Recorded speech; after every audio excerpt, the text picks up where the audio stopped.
4월 10일 목요일 아침 묵상 누가복음 21장 5절에서 19절 임박한 심판의 때라는 제목을 가지고 말씀을 살펴보도록 하겠습니다.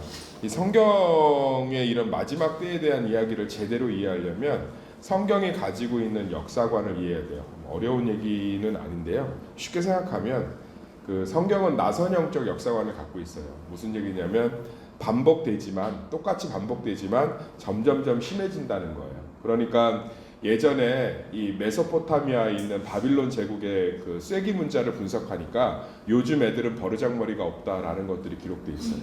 근데 그때 아이들도 버르장머리가 없지만 점점 버르장머리가 없는 게 심각해져서 부모를 죽인다든지 뭐 서슴지 않고 친구들에게 가학한 행위를 한다든지 이런 것들로 점점점 심해지는 것처럼 성경의 역사관은 반복되지만 원이라고 생각하면 돼요. 반복되지만 점점 심해진다 이렇게 이제 보시면 되고 성경의 역사관이라고 하는데 이 종말도 마찬가지예요. 오늘 예수님이 말한 종말의 때는 예수님이 십자가에 못 박혔을 때를 얘기하는 거예요. 근데 이것이 예수님이 다시 오실 때의 종말의 모습도 예표합니다. 그러니까 예수님이 십자가에 못 박았을 때 어떻게 될 건지에 대해서 제자들에게 미리 말씀하시지만 또 점점점 이런 일들이 많아지면서 결국 예수님이 다시 오신다는 거예요. 사랑하는 성도님들, 결국은 예수님이 다시 오시는 줄 믿습니다. 그리고 그 전에 세상은 기독교인들에게 우리 신앙인들에게 교회에게 그렇게 녹록한 상황은 아닌 것 같아요.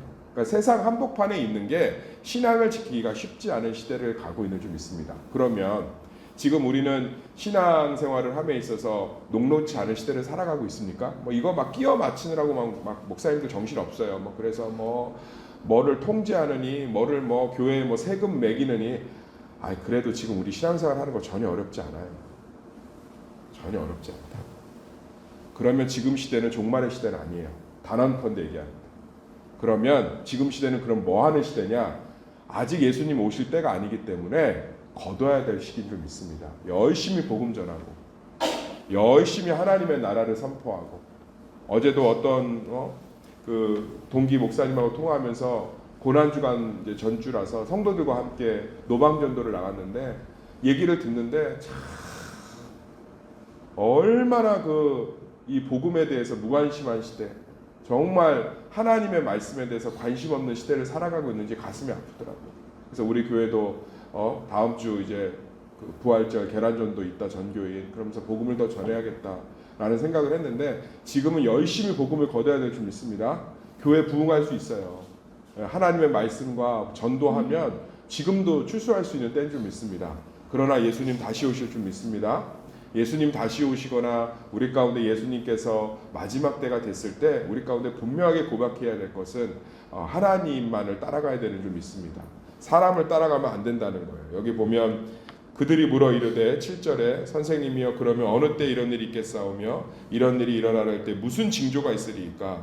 그랬더니 예수님 뭐라고 그러죠? 미혹받지 말라는 거예요. 미혹받지 말라는 거예요. 이 마지막 때 같은 때 미혹받지 말라는 거예요. 그러니까 제가 얘기했잖아요. 이 나선형 역사관이라고 우리도 마찬가지예요.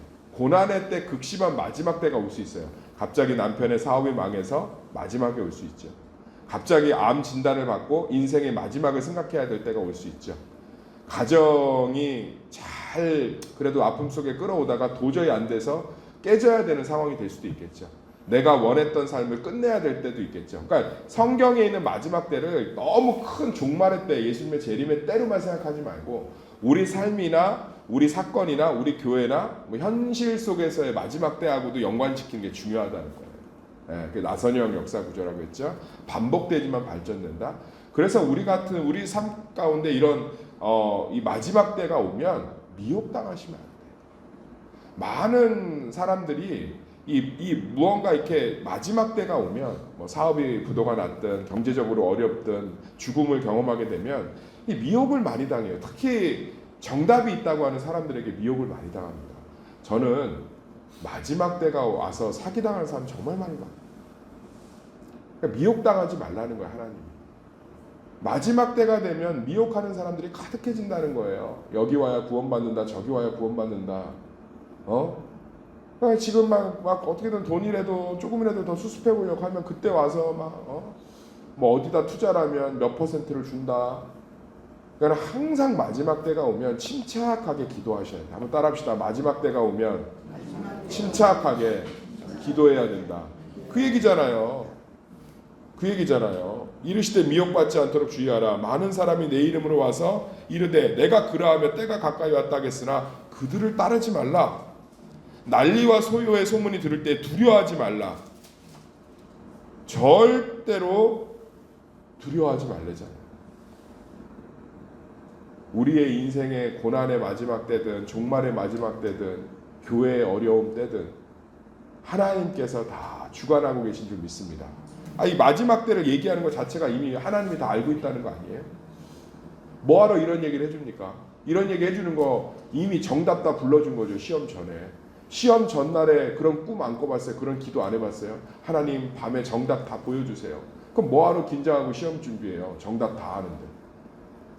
마찬가지예요. 종말의 때를 얘기하셨다는 거 하나님이 다 알고 있다는 거잖아요. 그런데 크리스천들이 마지막 때 준비를 잘 못해요. 우리 인생은 어제 수요예배 설교에도 얘기했지만 내일 일을 자랑할 수 없는 줄 믿습니다.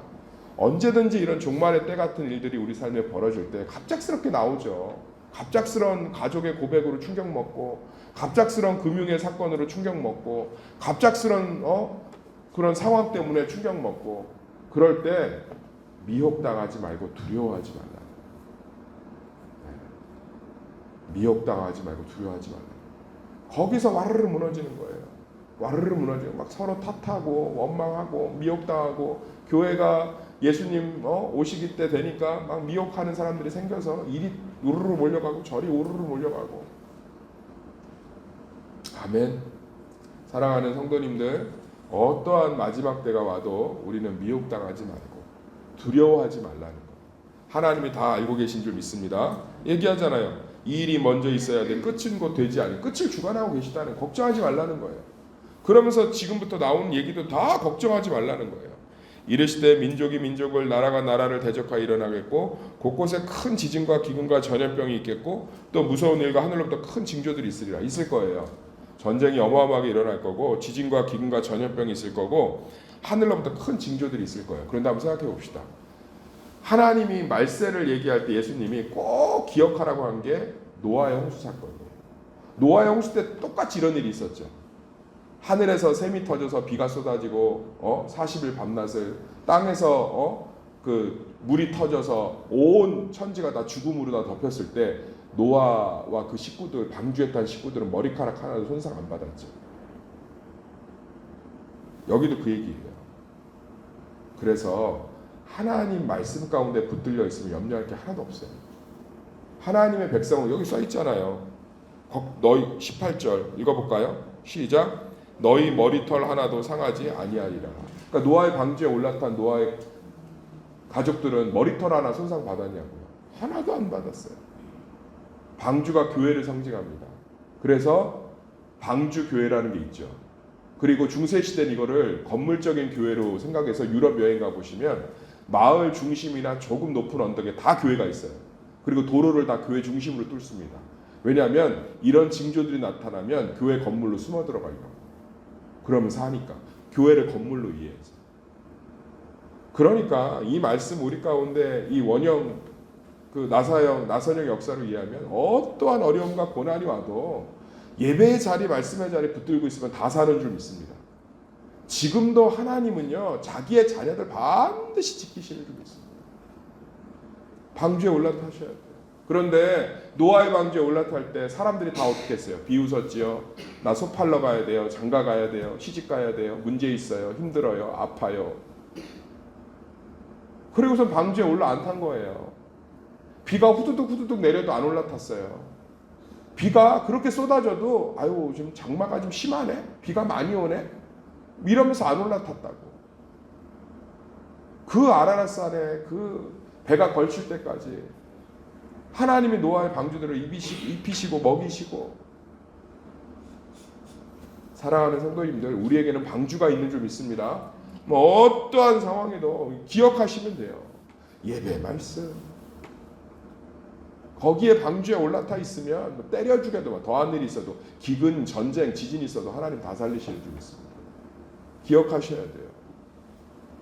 세상이 뭐 한다는 거예요? 말세가 오면 또 인생의 고난에 어떤 말세 같은 아픔이 오면 뭐 한다는 거예요? 미혹한다는 거예요. 일로 오라는 거예요. 예배드리지 말고 일로 와서 여기서 돈놀이나 하고 있으라는 거예요.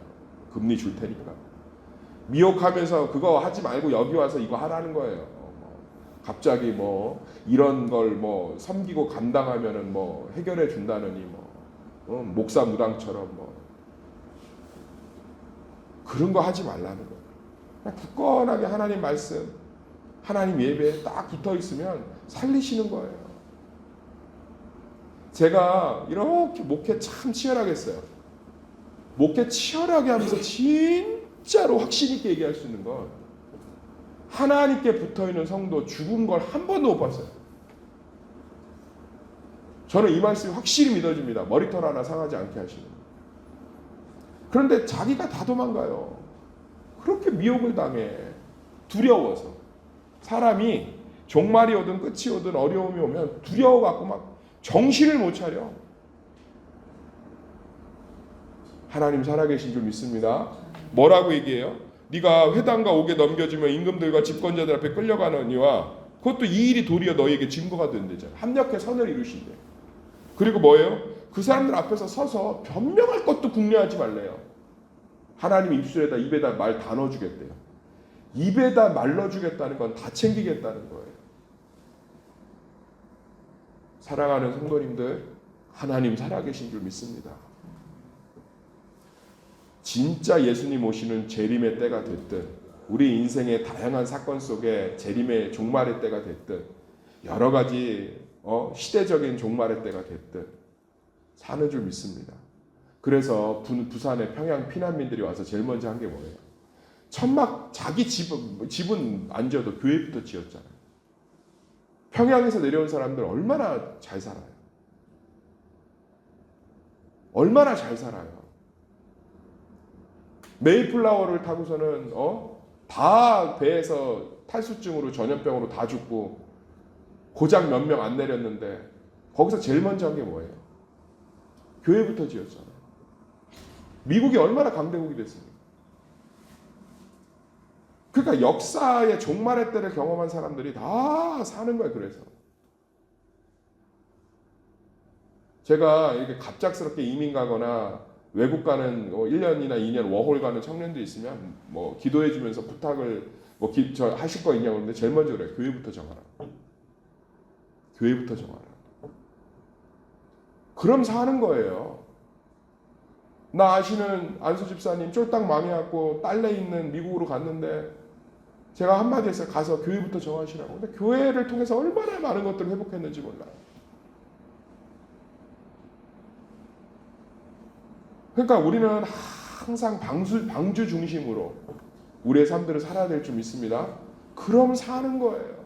그럼 사는 거예요. 뭘 넥타이를 머리에다 지끈 묶고서는 뭐 목사님 전화도 받기 싫어요. 뭐 입이 소태예요. 뭐 나는 뭐 깔아 누우기만 하면 뭐 깔아질 것 같아서 교회를 못 나가요.